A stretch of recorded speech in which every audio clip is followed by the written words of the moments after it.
हे दोस्तों, आज मैं आपको बताऊंगा एक की रीजन क्यों कुछ ही लोग बहुत अमीर बन पाते हैं और क्यों ज्यादातर लोग गरीब या फिर मिडिल क्लास रह जाते हैं। रॉबर्ट नाम का एक लड़का था जिसके दो बाप थे।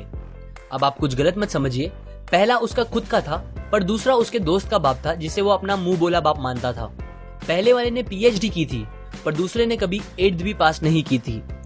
दोनों बहुत ही स्मार्ट और हार्डवर्किंग थे पर दोनों की सोच बहुत ही अलग थी और दोनों रॉबर्ट को अलग अलग बातें सिखाते थे।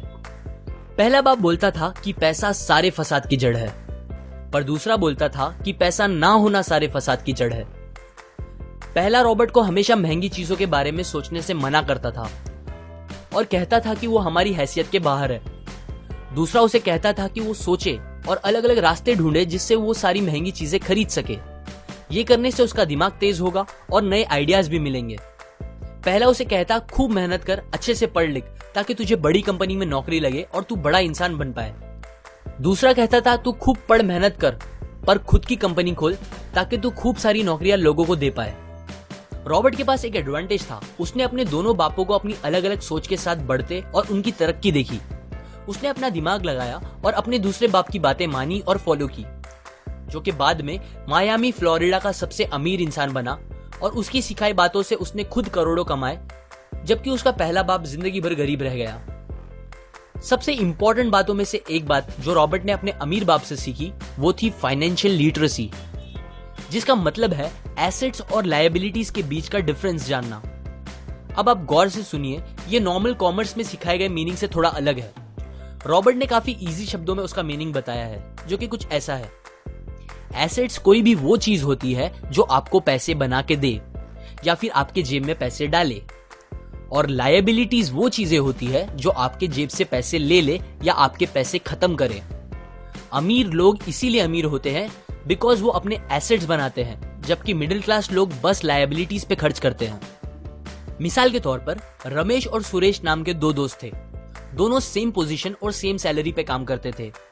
जब भी उन्हें सैलरी मिलती, रमेश अपनी सैलरी से नए कपड़े, नए गैजेट्स, नया फोन, बाइक या कार ऐसी चीजें खरीदता था जो उसे अमीर जैसा फील कराती थी।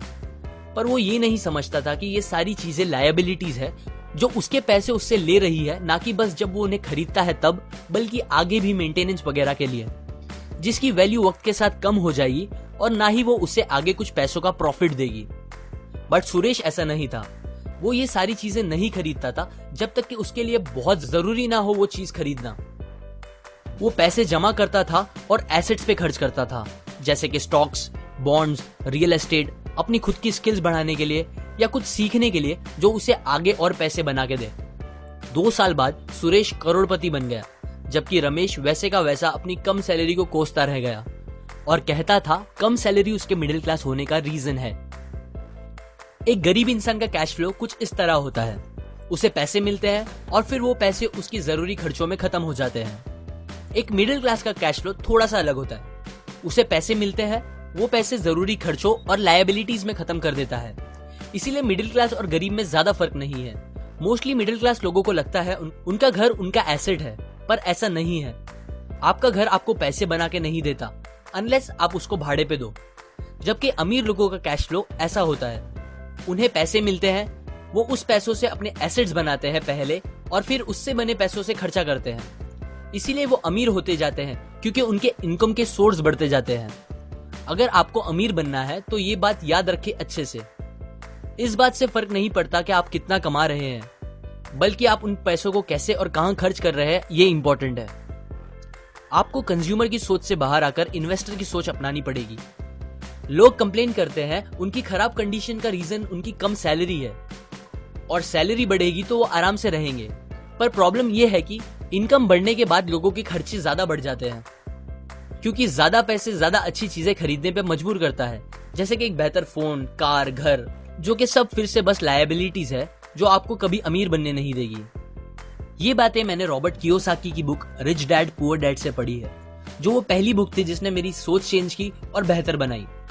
अगर आपको ये बातें अच्छी लगी तो लाइक करें, अपने व्यूज कमेंट करें और फाइनली सब्सक्राइब करें। मैं आपको ऐसी काम की बातें जो मैंने दुनिया के कुछ सबसे समझदार लोगों